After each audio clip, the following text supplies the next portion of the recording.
네, 오늘장 모닝입니다. 간밤 뉴욕 증시가 나흘 만에 상승 마감하게 됐습니다. 강하게 받쳤는데 국내 증시의 흐름을 좀 돌아보고요. 그리고 오늘 국내 증시는 어떻게 흘러갈지 오늘장 모닝을 통해서 토마토 투자자문 박준현 운용력의 의견을 들어보도록 하겠습니다. 네, 운용력님 안녕하십니까? 네, 안녕하십니까? 네. 자, 그러면 운용력님 일단은 어제장의 특징 어떻게 흘러갔는지 잠깐 좀 돌아보도록 하죠. 네, 일단은 어제 국내 시장 의미 있는 반등이 나왔습니다. 네. 거의 어제 정도 반등 나왔고 또 오늘 나스닥 시장이 이제 비교적 크게 좀 반등 나왔기 때문에 거의 어제 흐름으로 보면 단기 저점이 나왔다고 볼 수가 있을 겁니다. 제가 화요일 날 출연해서 2660포인트는 지지가 좀 될 거라고 했었는데 2658포인트 장중 저점이 나왔으니까 어제 2700까지 안착을 했지 않습니까?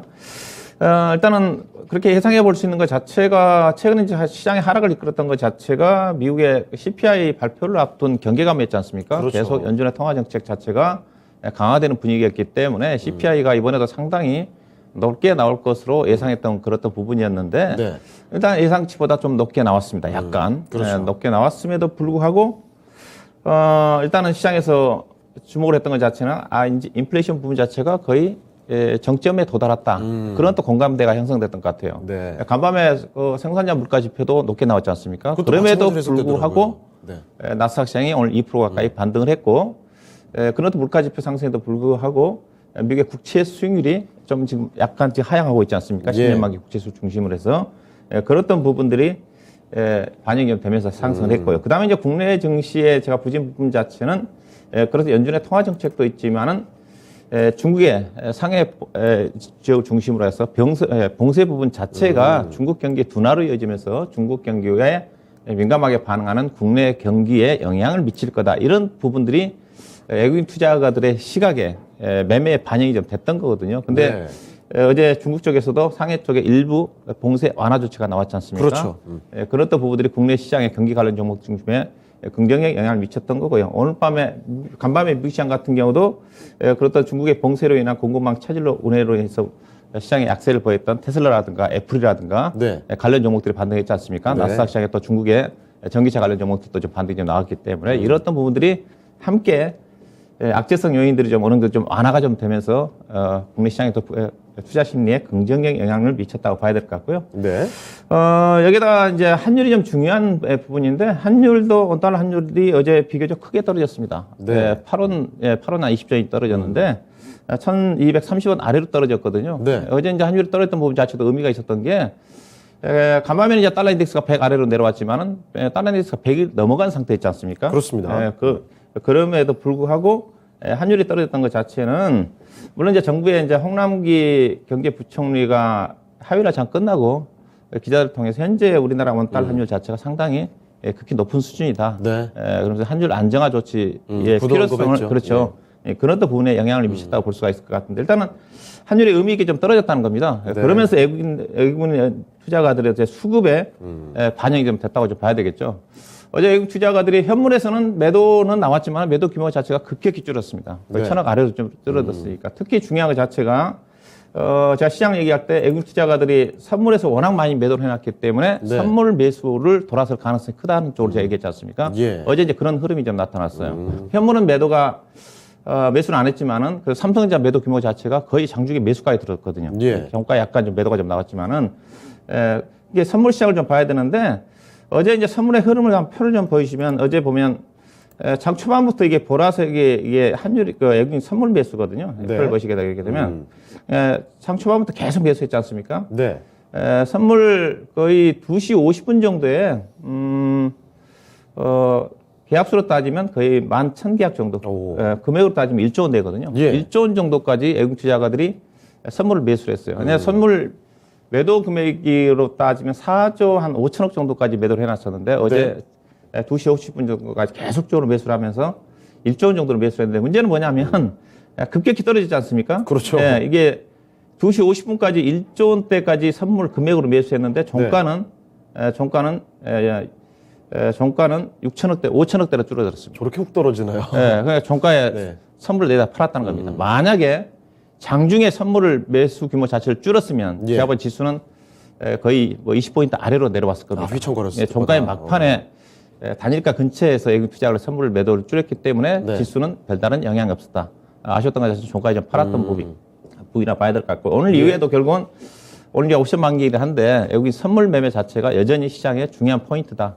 그러다 보니까 이제 선물 매수가 들어오다 보니까 당연히 기관 투자가 중심으로 해서 프로그램 매수가 유입됐겠죠. 그래서 네. 어제 같은 경우는 그전과 다르게 코스피 시장의 시가총액 상위 종목들이 대형주들이 강세를 보였고요. 반면에 중형주라든가 소형주들은 지수 상승에 못 따라갔다.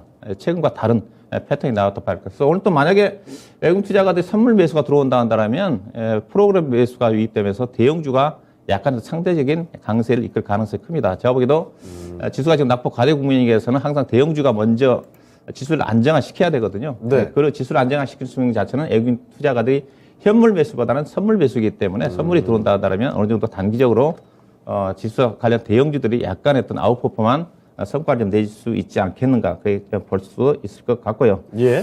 어제 이제 코스피 업종으로 보면 요즘 시장이 가장 주목받고 있는 회사 자체가 조선 쪽입니다. 조선 잘 나가더라고요. 네, 조선은 이따가 따로 한번 좀 점검해드리도록 할 건데요. 네. 그다음에 오랜만에 이제 삼성전자가 좀 반등이 좀 나오면서 그러니까요. 전기전자 관련 섹터들이 주목을 좀 받았고요.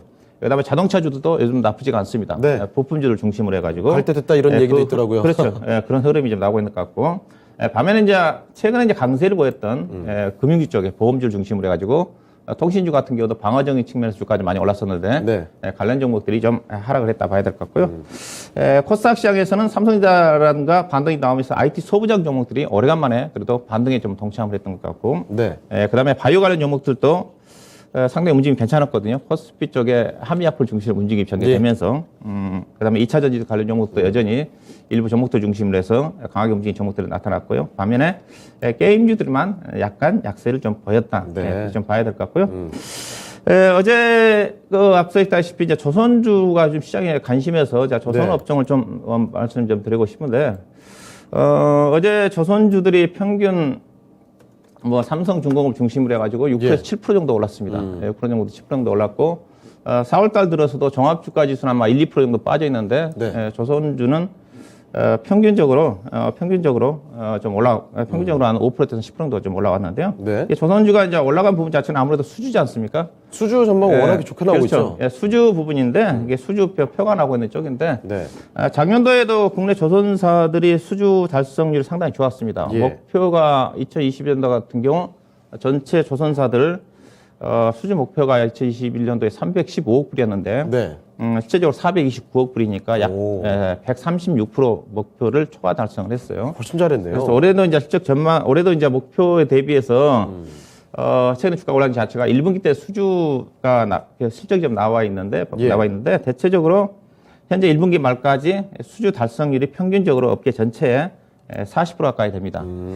현대 상호중공업이 가장 높죠. 목표가 45억 불인데 현재 지금 1분기 40억 불 정도 좀 되는 거니까 거의 90% 달성을 했고 와. 가장 부진한 게 요즘 가장 강한 게 현대중공업인데 수주 달성률로 따서는 현대중공업은 22.5% 가장 부진하고요. 네. 전체적으로 작년 대비해서는 근데 1분기 대비해서는 그렇게 높지가 않습니다. 작년 1분기 때도 괜찮았거든요. 작년 네. 12% 1분기 대비해서는 한 12% 정도 오히려 감소된 걸로 알고 있는데 1분기 때 이제 수주가 특히 좋은 이유 자체가 작년 12월 달에 수주했던 부분 자체가 올해 1월 달로 1분기로 넘어간 부분이 있습니다. 예. 근데 그랬던 부분도 있어야 될 것 같고 그래서 향후에도 전망치 자체는 낙관과 약간 비관적인 부분도 있기는 한데 대체적으로 현재 조선업황의 조선과 관련된 수주 여건 자체는 나쁘지가 않습니다. 여전히 선가 자체가 강세를 보이고 있고 네. 조선업 쪽의 선행지표 자체가 중고선 가격이 신조선가를 앞선 시점이거든요. 여전히 중고선 가격이 신조선가보다 앞선 시점이기 때문에 네. 업황 자체는 좋은데 다만 작년보다 수주가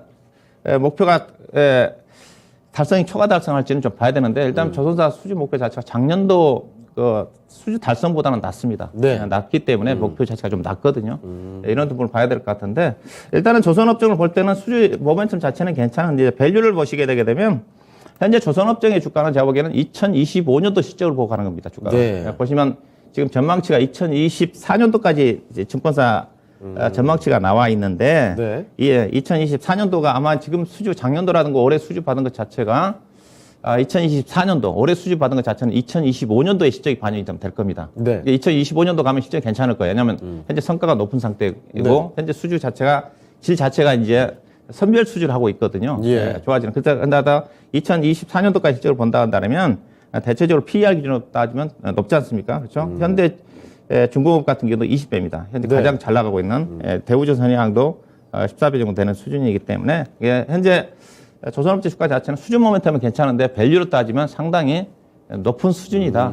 이런 더 부분들을 보셔야 좀 될 것 같고요. 현재 보면 최근에 보기에 현대 중공업 같은 경우는 거의 외국인 투자가들이 3월 7일부터 지속적으로 사고 있더라고요. 네. 그 다음에 이제 최근 들어서는 이제 어제 삼성중공업 외국인 투자가 400만 주 가까이가 샀는데 수주 현재 주가를 끌어올리고 있는 것 자체는 외국인 수급이라고 좀 봐야 될 것 같습니다. 저 보시게 되게 되면 현대중공업이죠. 외국인 투자가들이 계속 사고 있고 어제는 삼성중공업 같은 경우는 외국인 투자가들이 무려 400만 주를 샀거든요. 네. 저는 개인적으로 조선업종에 살만한 종목은 현대중공업이다 얘기하고 있는 쪽인데 삼성중공업은 밸류 자체가 여전히 높습니다. 네. 높기 때문에 외국인이 산다 그래서 추격 매수할 정도는 아닌 것 같고 여전히 관심은 제가 보기에는 현대중공업 또 최근에 상대적으로 약간 좀 한국 조선해양이 못 올라왔기 때문에 네. 저정권에서 볼 필요가 있지 않겠는가.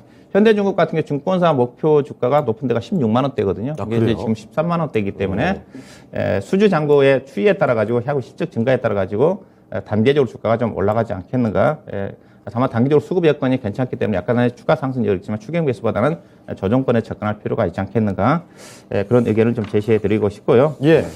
그 다음에 이제 어제 특징 종목 몇 종목을 보게 되게 되면 어제 뭐 이제 LG 에너지 솔루션이 오래간만에 낙폭가 반등이 좀 나왔고요. 괜찮더라고요. 그 다음에 이제 어제 이제 바이오 종목, 제약주가 코스피 쪽에서 괜찮았는데 대표적으로 한미약품입니다. 오랜만에. 그렇죠. 오래간만에 주가가 상승이 나왔고 또 한미약품이 주가가 상승을 해야지 네. 코스닥 시장에 바이오 신약과 관련된 신약 모멘텀 갖고 있는 종목들이 주가가 올라갈 수밖에 없습니다. 왜냐하면 한미약품이 그래도 국내 바이오 신약 개발의 선두주자거든요. 네. 2010년, 12년도부터 신약 개발해놓고 아직까지 의미 있는 실적 성장으로 전개되고 있지 않는데 이게 이제 주가가 이제 올라간 이유 자체가 여러 가지가 있습니다. 일단은 나왔던 내용 자체가 현재 지금 암 학회가 열리고 있는 쪽인데 네. 암 학회 쪽에서 2개 신약을 발표를 했고요. 항암제와 항암제가 이제 오늘 끝나거든요. 근데 네. 별로 반영이 안 됐어요. 저도 이 시간을 통해서 한 종목을 신약 모멘텀 관련해가지고 네. 일주일 전에 언급해 드렸던 건데 안 움직이다 어제 이제 한미약품도 거기 2건의 신약 모멘텀 발표회가 있다는 재료도 있었고 또 다른 재료 자체는 예사가 2012년도에 바이오 신약이라고 있는 놀론티스라는 거를 미국의 스펙트럼한테 기술 수출했었는데 호중구 감소증 그거 치료제죠. 그 호주 감소증 치료제입니다. 항암 신약 물질인데 그게 이제 미국 시판을 다시 시판해달라고 신청을 했다는 건데요. 기대감이 확 올라오네요. 그렇죠. 그게 이제 9월 9일 날 아마 이전에 발표가 좀 될 것 같습니다. 신약 물질이거든요. 이게 좀 결과가 나와야 될 것 같고요. 결과 나오면 또 굉장히 또 탄력 받을 수도 있겠네요. 그렇죠. 이게 좀 나와야 되는 겁니다. 왜냐하면 한미약품이 먼저 항암 신약 개발을 먼저 해놓고 아직 성과가 구체적으로 없는 쪽이거든요. 그다음에 이게 진행이 되게 되면 또 11월 24일 정도에 또 추가적으로 포지오티닙이라는 부분도 스펙트럼과 기술 출원했는데 이 부분도 이제 11월 달에 결과가 나올 수가 있어요. 이게 신약과 관련된 부분 자체는 결국 한미약품이 이쪽에서 긍정적인 시그널이 나오면 주가가 올라갈 수 있는 다른 여건도 형성되지 않겠는가. 결국은 하반기 정도에 바이오 신약 관련 종목들은 모멘텀이 좀 집중된 게 아닌가. 그 선두자가 한미약품의 그 결과라고 좀 봐야 될 것 같고요. 그다음에 한미약품은 뭐 실적도 괜찮습니다. 현재 1분기 실적 전망치도 상당히 긍정적으로 나오고 있는 그런 또 부분이라 좀 봐야 될 것 같고요. 그래서 어제 의미 있게 주가 좀 올라오면서 장대 양봉이 좀 나왔는데 추가적인 부분 자체는 뭐 하반기 정도 부분이기 때문에 하반기 정도에 의미 있게 주가 상승이 좀 나오지 않겠는가 좀 봐요. 그렇게 말씀을 드리고 싶고. 그러면 이제 철강 중에서 동국제강하고 세아제강의 독보적인 움직임이 전개됐고요. 철강 좋더라고요. 제가 뭐 얘기하고 있는 주식인데 세아제강은 신고가 썼죠. 차트 보시게 되면 신고가거든요. 요즘 계속 지금 나온 얘기 자체가 뭐 강간 부족 부분입니다. 제가 이거 이제 세아제강은 미국 쪽의 에너지 수송가 쪽에 매출이 많다고 그랬었는데 어제 나온 자체는 아무래도 우크라이나 사태로 인해 가지고 LNG를 러시아에서 공급망 차질이 생기다 보니까 또 다른 새로운 LNG 선의 어떤 공급망 구축에 따라 가지고 간간히 유럽 쪽에 수요가 증가되지 않겠는가. 그런 분위기 같고 여전히 실적이 전망치가 좋게 나오고 있기 때문에 모멘텀이 좋아서 아마 추가적으로 계속적으로 아마 우상향하지 않겠는가. 제가 목표 가격 아마 18만 원까지 보시라고 그랬거든요. 계속적으로 긍정적으로 보시면 되지 않겠는가. 좀 말씀드리고. 그 다음에 요즘 뭐 소재 관련 종목보다 나는 2차전 쪽에 부품 종목들이 이제 싸 보이다고 그래가지고 움직이는 종목 중에 한 종목이 어제 신흥 SEC가 어제 11% 넘게 급등이 좀 나왔습니다. 소재 너무 많이 올랐으니까요. 예, 이 회사는 이제 삼성 SDI의 거의 매출 비중이 절대적인 회사인데 배터리 팩을 헝가리 쪽에서 만들어서 공급하고 있는 회사거든요. 네. 실적은 무난하게 좋은 회사인데 아무래도 소재 관련 종목들이 이제 비해서 부품 종목들은 할인을 받고 있는 상태인데 그래도 PER이 지금 12배, 13배 되는 수준이기 때문에 주가가 상대적으로 좀 싸 보이는 것 같습니다. 이들 관련 종목 중에서 이제 움직인 종목이 어제 이제 S&T 모티브라든가 전기차 부품 종목들이거든요. 또 추가적으로 볼 수 있는 것 자체가 이제 신성 델타테크라든가 이런 종목들 아마 함께 좀 주목해 볼 필요가 있지 않겠는가. 이 종목을 좀 보면서 말씀드리고 싶고 그다음에 이제 이렌텍도 배터리 팩이 그 주력 제품이기도 합니다. 지금 신고가거든요. 이 중소형 회사가 올해 지금 영업이익 전망치를 1,000억 정도 예상을 합니다. 그래서 주력 제품 이제 배터리 팩도 있고 스마트폰 케이스도 있고 그 다음에 또 전자담배와 관련된 부분도 회사가 이제 성장이 전개되고 있는 쪽인데 실적이 급격하게 좋아지고 있는 것 같습니다. 그래서 영업이익 1,000억짜리 되는 회사니까 주가가 충분히 우상향할 만한 그런 내용도 되지 않겠는가 좀 봐야 될 것 같고요. 그 다음에 이제 하이브가 이제 BTS 병역 특례 얘기가 나오면서 실적은 좀 부진하게 나올 거라는 전망인데 그 모멘텀 가지고 주가가 움직임이 전개된 것 같고요. 그 다음에 마지막으로 현대 오토에버가 요즘 거의 신고가인데요. 아무래도 뭐 자율주행과 관련된 부분이랑 좀 봐야 되겠죠. 신고가는 아닌데 어제 비교 장대 항목이 나왔거든요.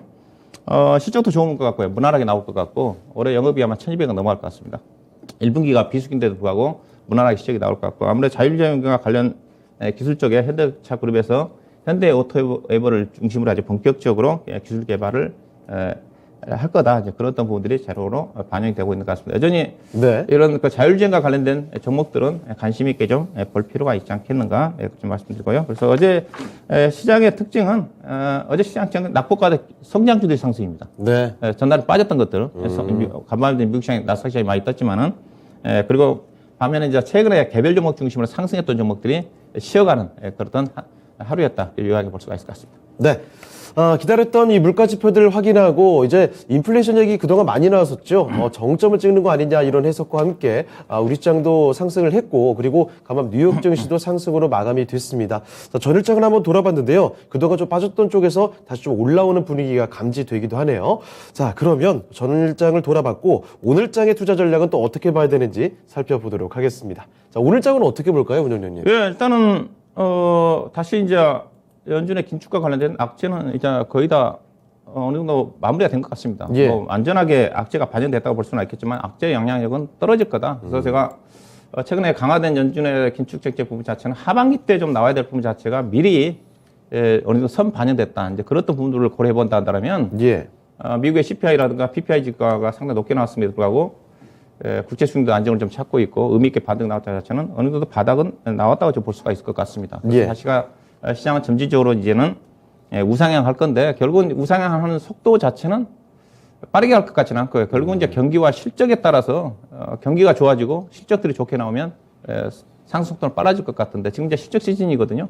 간밤에 미국 시장 같은 경우도 실적들이 대체로 좋습니다. 좋기 때문에 실적에 따라서 그 부분도 좀 간밤에 미국 시장이 반영됐다고 볼 수가 있을 것 같은데 실적 확인 과정을 통해서 실적 시즌에는 강하게 가지는 않거든요. 실적을 확인하면서 완만하게 가거든요. 우리나라도 지금 쉬고 있는 쪽인데 다음 주 정도 가면 이제 일부 기업들이 실적 발표가 본격화 되는 거니까 미국 기업들은 이제 이번 주 어제부터 이제 뭐 델타항공이라든가 뭐 JP 모건이라든가 골드만삭스인가요? 이번 주 이제 은행주 실적 발표하지 않습니까? 실적이 좀 중요하게 좀 작용할 것 같고요.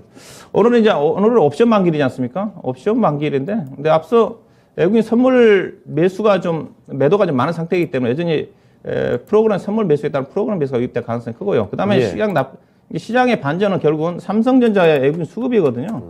보시다시피 삼성전자 매도를 보시게 되게 되면 3월 25일부터 계속 팔았잖아요. 뭐 거의 400만 주, 300만 주, 60만 주, 170만 주, 300만 주, 뭐 최근 들어서 500만 주. 근데 어제 매도는 3만 주로 줄어들었어요. 삼성전자가 매도가 줄어들고 매수되는 시그널 자체가 외국인 매수의 시그널입니다. 그러니까 오늘 같은 경우는 삼성전자가 옵션 만기이기 때문에 어쩔지 모르겠지만 이제는 매도는 끝났다고 좀 봐야 될 거거든요. 삼성전자 지수의 방향을 지고 있기 때문에 그래서 주가가 안 빠진다는 겁니다. 삼성전자 매도 일단락이 좀 됐다. 그래서 외국인 수급도 좀 점진적으로 좋아지지 않겠는가. 그다음에 외국인 선물 매도가 워낙 많기 때문에 매도보다는 한매수가 들어오면서 프로그램 매수를 유발시킬 가능성이 크다. 근데 프로그램 매수가 예. 들어오면 지수는 올라가는데 별로 먹을 게 없습니다. 결국은 무슨 말이냐? 네. 수익에게는 종목 차별화 찾아야 된다. 단기적으로 이제 2,700 정도까지 안착됐기 때문에 지난번처럼 다시 2,750, 60 정도까지는 낙폭과대 종목들의 반등이고 네. 그 이후부터는 실적에 따른 종목 차별화 장세니까 낙폭과대 대형주들은 단기적인 관점을 접근하셔야 될 것 같고 그다음에 중소형 실적 성장주들이 아무래도 수급 여건 자체가 안 좋기 때문에 예. 여기에 집중을 해야 된다. 그렇게 좀 말씀 좀 드리고 싶고요. 뭐 관심은 여전히 뭐 똑같습니다. 제가 했던 IT, 그다음에 경기관리 쪽에서는 요즘 뭐 조선주 강세를 보이겠지만 철강 비철금속, 네. 그다음에 지금 정유도 계속 얘기하고 있는 쪽인데 S-오일 지금 52주 신고가거든요. 맞아요. 그다음에 하학은 여전히 NCC 제외. 어제 뭐 효성 첨단 소재 같은 경우도 이런 종목들 이수화학이라든가 효성 첨단 소재라든가 성원산업이라든가 이들 종목 쪽에 관심 가져야 한다고 말씀드리고 싶고요. 예. 삼성전자가 이제 외국인 수급이 좀 좋아하면서 하나하고 있기 때문에 IT 소부장 종목들, 그다음에 2차전지 관련 종목도 선별적, 그다음에 실적 호전 종목, 의료기기 관련 종목 쪽에 여전히 그쪽에 주목해 볼 필요가 있지 않겠나 보고 있습니다.